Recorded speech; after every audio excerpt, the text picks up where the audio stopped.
नमस्कार। क्या विद्या वंश देखकर दी जानी चाहिए, या विद्या पर अधिकार केवल उसी का है जिसके भीतर उसे पाने की प्रबल प्यास हो? रश्मिरथी के प्रथम सर्ग में हमने कर्ण का अपमान देखा था, पर द्वितीय सर्ग में हम उसकी तपस्या, उनका संघर्ष और उनकी गुरु भक्ति देखेंगे। महेंद्रगिरी पर्वत, जहाँ वायु में वेदों की गूंज है, जहाँ स्वयं परशुराम का वास है और जहाँ किसी भी क्षत्रिय का प्रवेश वर्जित है, वहीं एक सूतपुत्र अपनी पहचान छिपाकर ज्ञान की तलाश में पहुंचते हैं। यह केवल शस्त्र विद्या की कथा नहीं है, यह उस एक निर्णय की कहानी है, एक ऐसे सत्य और असत्य की संघर्ष की जिसने कर्ण को महान बनाया, पर साथ ही ऐसा शाप मिला जिसने इतिहास की दिशा बदल दी। दिनकर जी की ओजस्वी लेखनी से निकली है अग्नि परीक्षा।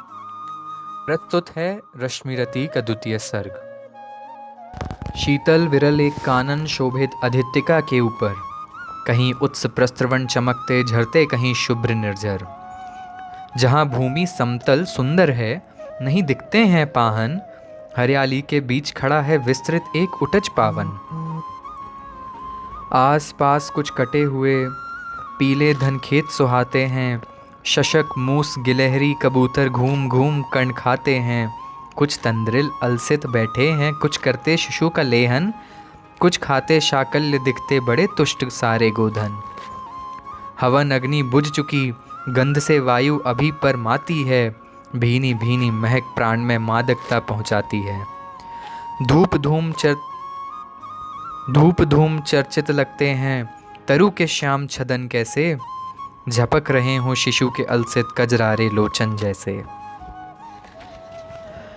बैठे हुए सुखद आतप में मृग रोमंथन करते हैं, वन के जीव विवर से बाहर हो विश्रब्द विचरते हैं। सूख रहे चीवर रसाल को नन्ही झुकी टहनियों पर, नीचे बिखरे हुए पड़े हैं इंगुत से चिकने पत्थर। अजिन दर्भ पालाश कमंडलू, एक ओर तप के साधन, एक ओर हैं टंगे धनुष तूणीर तीर बरछे भीषण। चमक रहा तृणकुटी द्वार पर एक परशु आभाशाली, लौहदंड पर जनित पड़ा हो मानो अर्ध अंशुमाली। श्रद्धा बढ़ती अजिन दर्भ पर परशु देख मन डरता है, युद्ध शिविर या तपोभूमि यह समझ नहीं कुछ पड़ता है। हवन कुंड जिसका यह, उसके ही क्या है यह धनुष कुटार, जिस मुनि की यह स्त्रुवा, उसी की कैसे हो सकती तलवार। आई है वीरता तपोवन में क्या पुण्य कमाने को, या संन्यास साधना में है दैहिक शक्ति जगाने को।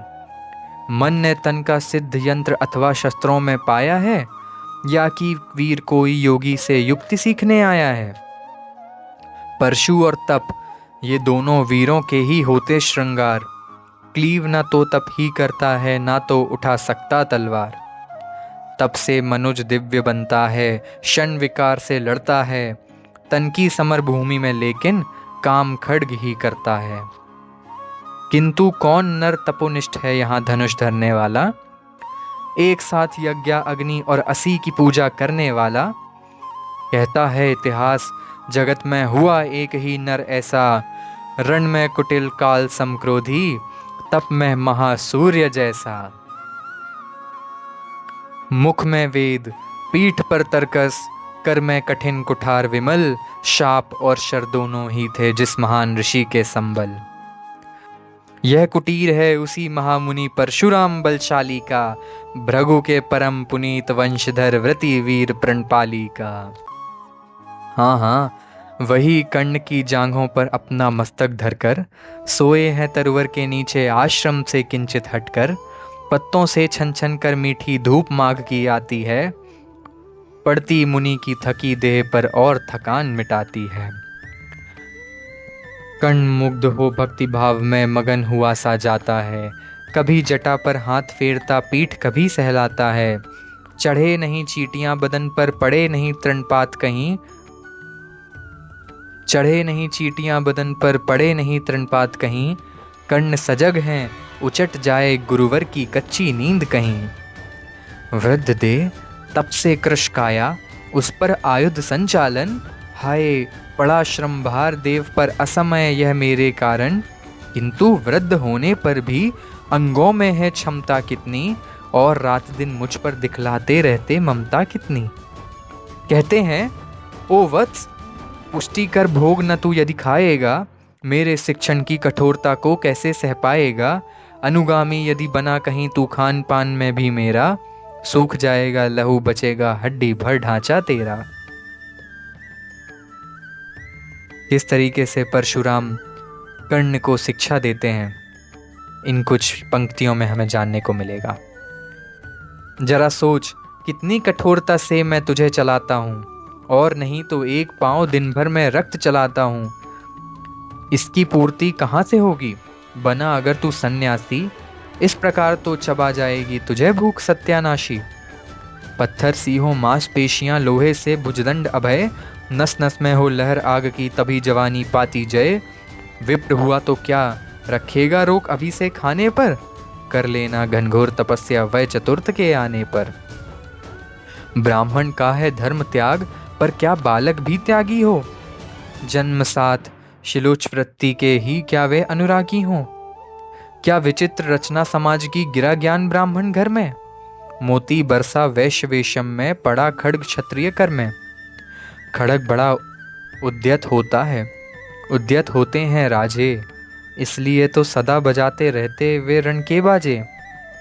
और करे ज्ञानी ब्राह्मण क्या, असी विहीन मन डरता है, राजा देता मान भूप का वह भी आदर करता है। सुनता कौन यहाँ ब्राह्मण की, करते सब अपने मन की। डूबो रहती शोणित में भू को भूपों की लिप्सा रण की। और रण भी किस लिए, नहीं जग से दुख दैन्य भगाने को, पर शोषक पथ भ्रांत मनुष्य को नहीं धर्म पर लाने को। रण केवल इसलिए कि राजे और सुखी हों मानी हों, और प्रजाएं मिलें उन्हें वे और अधिक अभिमानी हों। रण केवल इसलिए कि वे कल्पित अभाव से छूट सकें, बढ़े राज्य की सीमा जिससे अधिक जनों को लूट सकें। रण केवल इसलिए कि सत्ता बढ़े नहीं पत्ता डोले, भूपों के विपरीत न कोई कहीं कभी कुछ भी बोले। ज्यों ज्यों मिलती विजय अहम नरपति का बढ़ता जाता है, और जोर से वह समाज से सिर पर चढ़ता जाता है। अब तो यह दशा कि जो कुछ है वह राजा का बल है। ब्राह्मण खड़ा सामने केवल लिए शंख गंगा जल है। अब तो है यह दशा कि जो कुछ है वह राजा का बल है। ब्राह्मण खड़ा सामने केवल लिए शंख गंगा जल है। कहाँ तेज ब्राह्मण में अविवेकी राजा को रोक सके, धरे कुपथ पर जभी पांव वह तत्क्षण उसको टोक सके। और कहे भी तो ब्राह्मण की बात कौन सुन पाता है, यहाँ रोज राजा ब्राह्मण को अपमानित करवाता है। चलती नहीं यहाँ पंडित की, चलती नहीं तपस्वी की, जय पुकारती प्रजा रात दिन राजा जय यशस्वी की। स्थिर था जो सारे समाज का वही अनादर पाता है, जो भी खिलता फूल भुजा के ऊपर चढ़ता जाता है। चारों ओर लोभ की ज्वाला, चारों ओर भोग की जय, पाप भार से दबी धसी जा रही धरा पल पल निश्चय। जब तक भोगी भूप प्रजाओं के नेता कहलाएंगे, ज्ञान त्याग तप नहीं श्रेष्ठता का जब तक पद पाएंगे। अशन वसन से हीन दीनता में जीवन धरने वाले, सहकर भी अपमान मनुष्यता की चिंता करने वाले। कवि कोविद विज्ञान विशारद कलाकार पंडित ज्ञानी, कनक नहीं कल्पना ज्ञान उज्ज्वल चरित्र के अभिमानी।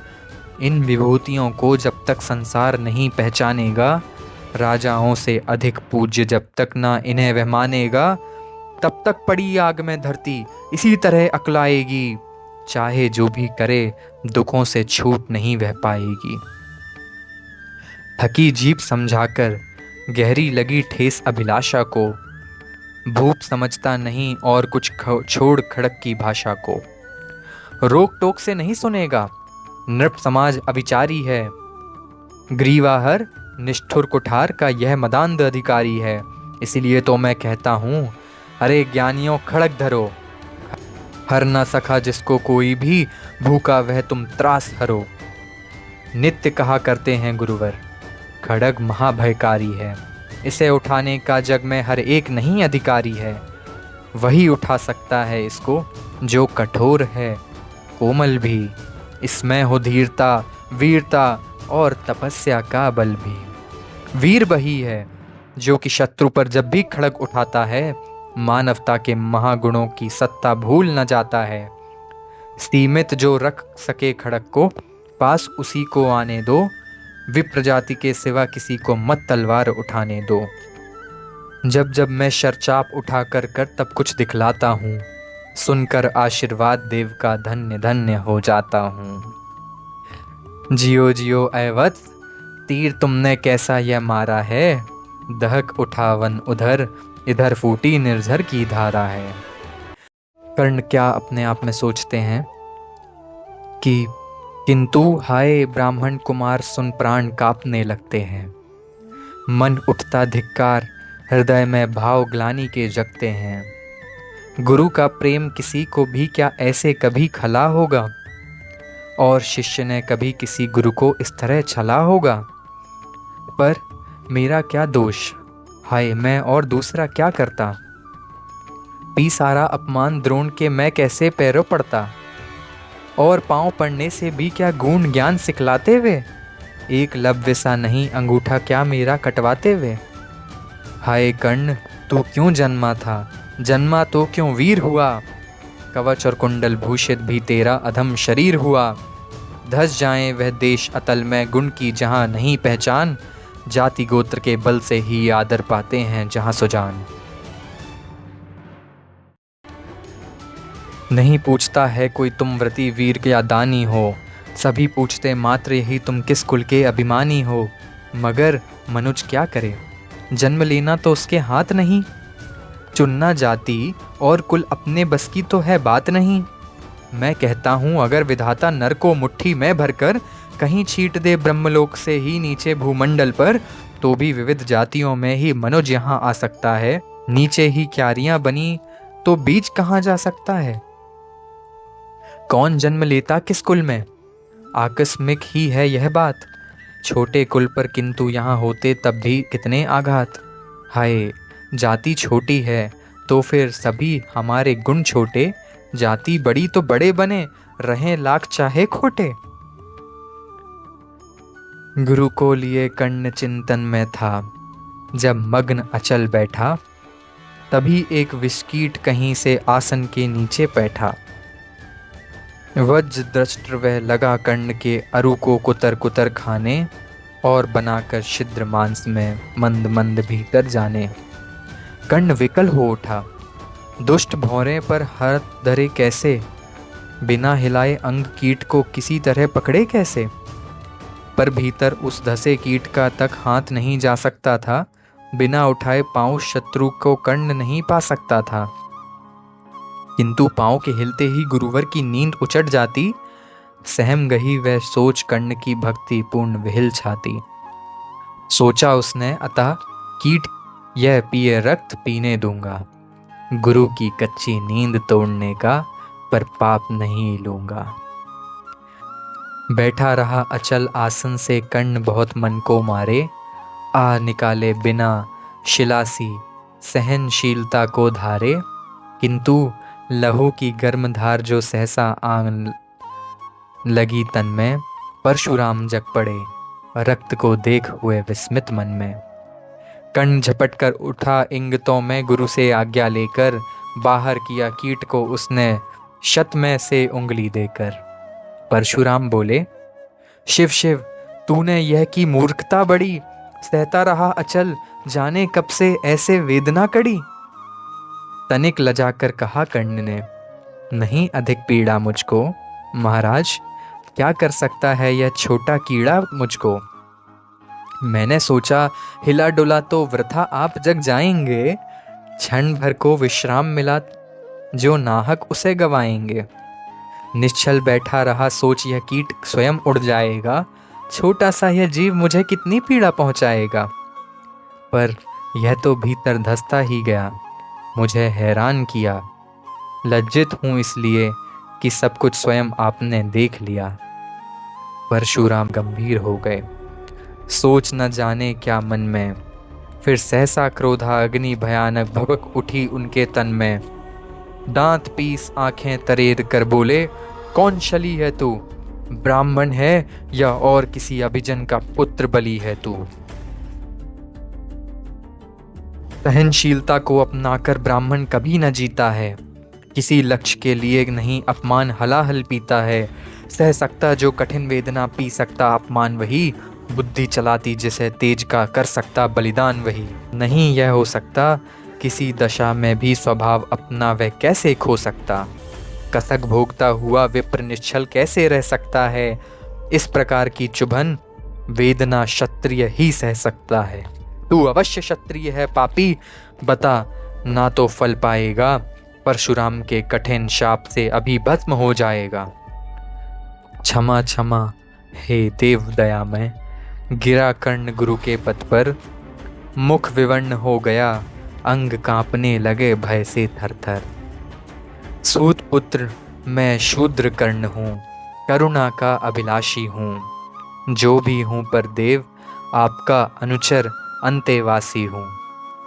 छली नहीं मैं, हाय किंतु छल का ही तो यह काम हुआ। आया था विद्या संचय को, किंतु व्यर्थ बदनाम हुआ। बड़ा लोभ था बनूं शिष्य मैं कार्तवीर्य के जेता का, तपोदीप्त शूरमा विश्व के नूतन धर्म प्रणेता का। पर शंका थी मुझे सत्य का, अगर पता पा जाएंगे, महाराज मुझ सूत पुत्र को कुछ भी नहीं सिखाएंगे। बता सका मैं नहीं इसी से प्रभु, जाति अपनी छोटी, करें देव विश्वास, भावना और न थी कोई खोटी। पर इतने से भी लज्जा में हाय गड़ा सा जाता हूँ, मारे बिना हृदय में अपने आप मरा सा जाता हूँ। छल से पाना मान जगत में किल्विश है, मल ही तो है, ऊंचा बना आपके आगे सचमुच यह छल ही तो है। पाता था सम्मान आज तक दानी, व्रती बली होकर, अब जाऊंगा कहाँ स्वयं गुरु के सामने छली होकर। करें भस्म ही मुझे देव, सम्मुख है मस्तक नत मेरा, एक कसक रह गई नहीं पूरा जीवन का व्रत मेरा। गुरु की कृपा, शाप से जलकर अभी भस्म हो जाऊंगा, पर मदांध अर्जुन का मस्तक देव कहाँ मैं पाऊंगा। यह तृष्णा, यह विजय कामना मुझे छोड़ क्या पाएगी? प्रभु अतृप्त वासना मरे पर भी मुझको भरमाएगी। दुर्योधन की हार देवता कैसे सहन करूंगा मैं, अभय देव अर्जुन को मरकर भी तो रोज मरूंगा मैं। परशुराम का शिष्य कर्ण पर जीवन दान न मांगेगा, बड़ी शांति के साथ चरण को पकड़ प्राण निज त्यागेगा। प्रस्तुत हूँ दें शाप, किंतु अंतिम सुख तो यह पाने दें, इन्हीं पद पद्मों में मुझको प्राण गंवाने दें। लिपट गया गुरु के चरणों से विकल कर्ण इतना कहकर, दो कणिकाएं गिरी अश्रु की गुरु की आंखों से बहकर। बोले, हाय कर्ण, तू ही प्रतिभट अर्जुन का नाम ही है, निश्चल सका धात्र राष्ट्रों का विश्व विजय का कामी है। लिपट गया गुरु के चरणों से विकल कर्ण इतना कहकर, दो कणिकाएं गिरी अश्रु की गुरु की आंखों से बहकर। बोले, हाय कर्ण, तू भी प्रतिभट अर्जुन का नाम ही है, निश्चल सखा धात्र राष्ट्रों का विश्व विजय का कामी है। अब समझा किस लिए रात दिन तू वैसा श्रम करता था, मेरे शब्द शब्द को मन में क्यों सीपी सा धरता था। देखें अगणित शिष्य द्रोण को भी करतब कुछ सिखलाया, पर तुझसा जिज्ञासु आज तक कभी नहीं मैंने पाया। तूने जीत लिया था मुझको निज पवित्रता के बल से, क्या था पता लूटने आया है कोई मुझको छल से। किसी और पर नहीं किया वैसा स्नेह मैं करता था, सोने पर भी धनुर्वाद का ज्ञान कान में भरता था। नहीं किया कार्पण्य, दिया जो कुछ था मेरे पास रतन, तुझ में निज को सौंप शांत हो अभी अभी प्रमोदित था मन। पापी बोल अभी भी मुख से, तू ना सूत रथ चालक है, परशुराम का शिष्य विक्रमी विप्रवंश का बालक है। सूत वंश में मिला सूर्य सा कैसा तेज प्रबल तुझको, किसने लाकर दिया कहाँ से कवच और कुंडल तुझको, सूत सा रखा जिसे उसको कैसे कठोर हो मारूं मैं। जलते हुए क्रोध की ज्वाला लेकिन कहाँ उतारूं मैं। पद पर बोला कर्ण, दिया था जिसको आंखों का पानी, करना होगा ग्रहण उसी को अनल आज हे गुरु ज्ञानी। बरसाइए अनल आंखों से, सिर पर उसे संभालूंगा, दंड भोग जलकर मुनि सत्तम, छल का पाप छुड़ा लूंगा। परशुराम ने कहा, कर्ण तू भेद नहीं मुझको ऐसे, तुझे पता क्या सता रहा है मुझको असमंजस कैसे। पर तूने छल किया दंड उसका अवश्य ही पाएगा, परशुराम का क्रोध भयानक निष्फल कभी न जाएगा। मान लिया था पुत्र इसी से प्राण दान दे देता हूँ, पर अपनी विद्या का अंतिम चरम तेज हर लेता हूँ। सिखलाया ब्रह्मास्त्र तुझे जो काम नहीं वह आएगा, है यह मेरा शाप समय पर उसे भूल तू जाएगा। कर्ण विकल हो खड़ा हुआ कह, हाय किया यह क्या गुरुवर, दिया शाप अत्यंत निदारुण, लिया नहीं जीवन क्यों हर। वर्षों की साधना साथ ही प्राण नहीं क्यों लेते हैं, अब किस सुख के लिए मुझे धरती पर जीने देते हैं। परशुराम ने कहा, कर्ण यह शाप अटल है सहन करो, जो कुछ मैंने कहा उसे सिर पर ले सादर वहन करो। इस महेंद्रगिरी पर तुमने कुछ थोड़ा नहीं कमाया है, मेरा संचित निखल ज्ञान तूने मुझसे ही पाया है। रहा नहीं ब्रह्मास्त्र एक, इससे क्या आता जाता है, एक शस्त्र बल से न वीर कोई सब दिन कहलाता है। नई कला नूतन रचनाएं, नई सूझ नूतन साधन, नए भाव नूतन उमंग से वीर बने रहते नूतन।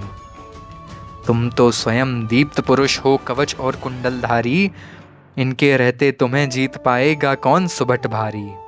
अच्छा लो वर भी कि विश्व में तुम महान कहलाओगे, भारत का इतिहास कीर्ति से और धवल कर जाओगे। अब जाओ लो विदा वत्स, कुछ कड़ा करो अपने मन को, रहने देते नहीं यहाँ पर हम अभिशप्त किसी जन को। हाय छीनना पड़ा मुझी को दिया हुआ अपना ही धन, सोच सोच यह बहुत विकल हो रहा नहीं जाने क्यों मन। व्रत का पर निर्वाह कभी ऐसे भी करना होता है, इस कर से जो दिया उसे उस कर से हरना होता है। अब जाओ तुम कर्ण, कृपा करके मुझको निसंग करो, देखो मत यूं सजल दृष्टि से व्रत मेरा मत भंग करो। बुद्धि कहती कि ठीक था जो कुछ किया, परंतु हृदय मुझसे कर विद्रोह तुम्हारी मना रहा जाने क्यों जय। अनायस गुणशील तुम्हारे मन में उगते आते हैं, भीतर किसी अश्रु गंगा में मुझे भोर नहलाते हैं। जाओ जाओ कर्ण, मुझे बिल्कुल असंग हो जाने दो, बैठ किसी एकांत कुंज में मन को स्वस्थ बनाने दो। भय है तुम्हें निराश देखकर छाती कहीं न फट जाए, फिरा न लूं अभिशाप पिघल कर वाणी नहीं उलट जाए। इस प्रकार कह परशुराम ने फिरा लिया आनन अपना, जहाँ मिला था वहीं कर्ण का बिखर गया प्यारा सपना। छूकर उनका चरण कर्ण ने अर्घ्य अश्रु का दान किया, और उन्हें जी भर निहार कर मंद मंद प्रस्थान किया। परशुधर के चरण की धूली लेकर, उन्हें अपने हृदय की भक्ति देकर, निराशा से विकल टूटा हुआ सा, किसी गिरी श्रृंग से छूटा हुआ सा, चला खोया हुआ सा कर्ण मन में, कि जैसे चांद चलता हो गहन में, कि जैसे चांद चलता हो गहन में, कि जैसे चांद चलता हो गहन में।